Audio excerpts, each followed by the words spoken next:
بسم اللہ الرحمن الرحیم. Weekly podcast radio forum with Junaid Ansari and Raja Habib Ullah Khan, FM 101.4 Mirpur radio Azad Jammu Kashmir radio Pakistan. آج جن موضوعات پہ ہم نے بات کی, G20 کانفرنس سمٹ مسٹر مودی کے بھارت کے اندر ہوئی, جو کہ اب نان سیکولر ہو چکا ہے, اور اس میں ورلڈ لیڈرز میں سے روس, چین اور اسپین کے صدور نے شرکت کرنے سے انکار کیا, وہ لوگ نہیں آئے. راجہ حبیب اللہ خان صاحب, آزاد کشمیر کی سیاسی صورتحال پہ بھی ہم نے بات کی. اس کے علاوہ ہنڈی اور حوالے کا جو کاروبار ہو رہا ہے, جس کی وجہ سے ڈالر اور پاؤنڈ جو ہے, غیر ملکی کرنسی جو ہے یہاں سے فلٹریٹ کر رہی ہے, ملکی معیشت کو نقصان ہو رہا ہے. اس حوالے سے 37 کے قریب لوگوں کے اوپر یہاں بھی ہاتھ ڈالا جا رہا ہے. کیا کہیں گے رائے صاحب, مہمانات آج کون کون تھے؟ انصار صاحب بہت بہت شکریہ. آج کے پروگرام میں چیئرمین مسلم لیگ نون راجہ ظفر الحق صاحب اور برطانیہ سے chairman JKCHR doctor Nazir Gilani صاحب, اسی طرح چیف ایڈیٹر روزنامہ جموں و کشمیر جناب عامر محبوب صاحب جو ہیں وہ آج کے پروگرام میں شامل تھے. راجہ ظفر الحق صاحب نے کیا کہا یہ جو G20 کانفرنس کے اندر جو کچھ دیکھنے میں آیا؟ انصار صاحب, راجہ ظفر الحق صاحب جو ہیں انہوں نے بڑا دو ٹوک الفاظ میں کہا کہ بھارت چاہے جو بھی جو ہے وہ مودی سرکار جو ہے جو بھی ڈرامہ رچائے وہ جو ہے اسے بالآخر جو ہے وہ مسئلہ کشمیر جو ہے اقوام متحدہ کی قراردادوں کے مطابق اسے جو ہے وہ اس سے رائے فرار جو وہ اختیار نہیں کر سکتی. اور جس G20 میں چین, رشیا اور اسپین کے صدور شامل نہیں ہوئے تو اس کی حیثیت کیا باقی رہ جاتی ہے اخلاقی حیثیت؟ ڈاکٹر سید نذیر گیلانی صاحب, جو کہ جن کی تنظیم JKCHR Jammu Kashmir council for human rights اقوام متحدہ میں کنسلٹیٹیو سٹیٹس رکھتی ہے, انہوں نے بڑی علمی باتیں کی ہیں. اس حوالے سے انصار صاحب, چیئرمین JKCHR جناب ڈاکٹر نذیر گیلانی صاحب نے برطانیہ سے میں سمجھتا ہوں کہ بڑی ہسٹوریکل اور چشم کشا جو ہے وہ انکشافات بھی کی ہیں, گفتگو بھی کی ہے. اور ان کا یہ کہنا تھا کہ بھارت نے اس سے پہلے بھی جو ہے وہ سری نگر میں سیاسی کانفرنس کروائی, اب بھی کروائی, اور جو سفارتی سطح پہ ہوتا ہے, جو ممالک کے مابین جو تعلقات ہوتے ہیں, وہ آج دیکھیں کہ رشیا شامل نہیں ہوا, اس سے پہلے جو ہے وہ ویٹو کرتا رہا کشمیر پہ, تو کل رشیا بھی شامل ہو سکتا ہے. ہمیں یہ چاہیے کہ ہمارا جو اپنا کیس ہے کہ خود ارادیت کا, اس پہ ہمیں توجہ دینی چاہیے, اور بالخصوص وہ ممالک جن میں انہوں نے ذکر کیا شام, آسٹریلیا, فرانس, برطانیہ اور دیگر ممالک جنہوں نے کئی دفعہ مشکل وقت میں جو ہے وہ کشمیریوں کا ساتھ دیا, پاکستان کا ساتھ دیا. ایسے ممالک کا نہ صرف ہمیں شکر گزار ہونا چاہیے بلکہ ہمیں یہ چاہیے کہ ہم ایسے دوستوں کا اضافہ کریں, اور ہمیں یہ دیکھنا ہے کہ دنیا جو بھی کر رہی ہے لیکن ہمیں کشمیر ایشو کو لے کے چلنا ہے کہ ہم نے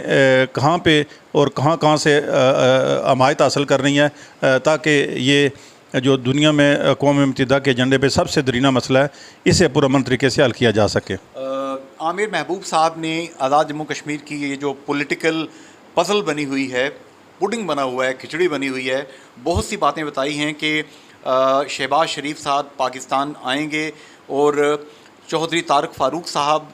اور راجہ فاروق حیدر خان صاحب کے درمیان دوریاں ختم ہو گئی ہیں, اور یہ حکومت سے علیحدگی اختیار کر لیں گے, اعلان وہ کریں گے. کیا کہتے ہیں؟ جی, ان کا کہنا تھا کہ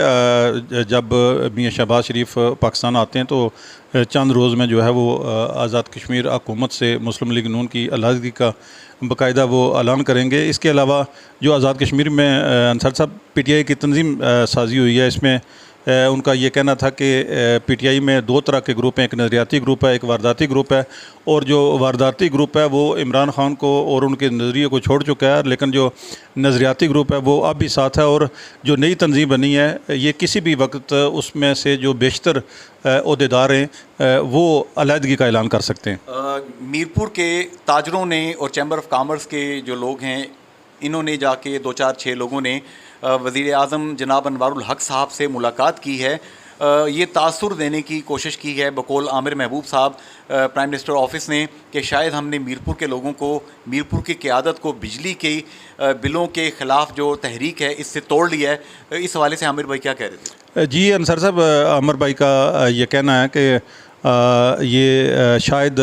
جو ایک بڑا ریاست گیر مظاہرہ و آزاد کشمیر کا سب سے بڑا، اس میں جو میر پور ہے، اسے جو چیک پوسٹیں نہیں بنی ہیں، اس کے نام پہ جو یہاں سے وفد ملا ہے، ایک یہ تاثر ابھرا ہے کہ شاید جو یہاں کی جو ایک موومنٹ تھی اس میں سے ایک جو بڑا گروپ ہے، شاید وہ وزیر اعظم آزاد کشمیر سے ملاقات کے بعد شاید جو بلاد کی موومنٹ ہے اس میں وہ ساتھ نہ دے، لیکن پونچھ ڈویژن اور مظفر آباد ڈویژن میں جو ہے وہ مسلسل یہ سلسلہ جاری رہے گا۔ لیکن انصر صاحب ایک رائے یہ بھی ہے کہ یہ جو چیک پوسٹیں بنی ہیں، بنیادی طور پہ جو سگریٹ سمگل ہوتا تھا یا دیگر اس طرح کے جو سمگلر لوگ تھے، انہیں جو ہے نکیل ڈالنے کے لیے اور جو اربوں روپے کا وہ ٹیکس بچاتے تھے، اس کو کنٹرول کرنے کے لیے یہ اقدامات کیے گئے ہیں۔ لیکن اس سے کچھ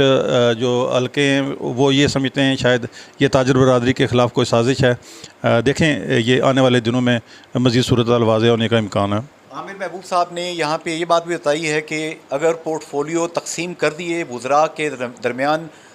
چودھری انوار الحق صاحب نے، تو اس وقت ببلنگ انڈر بہت کچھ کک ہو رہا ہے، اور چانس ہے کہ انوار الحق صاحب کو ان کی اس سیٹ سے ہٹانے کے لیے کوئی نیا انتظام، کوئی نیا وزیر اعظم سامنے لایا جائے۔ بہت سے حلقے کوشش کر رہے ہیں، اور چودھری انوار الحق صاحب کو جو لوگ لے کے آئے ہیں بقول عامر محبوب صاحب، وہ ان کی پوری طرح سے حفاظت کرنے کی کوشش کر رہے ہیں۔ اللہ غریب عوام کے حال پہ رحم فرمائے، بجلی کے بلز کے ہاتھوں جو پریشان ہیں، مہنگائی کے ہاتھوں جو پریشان ہیں، جو اپنی زندگی کی کٹھنائیوں کے ہاتھوں پریشان ہیں۔ فی امان اللہ، حافظ اینڈ گڈ بائے۔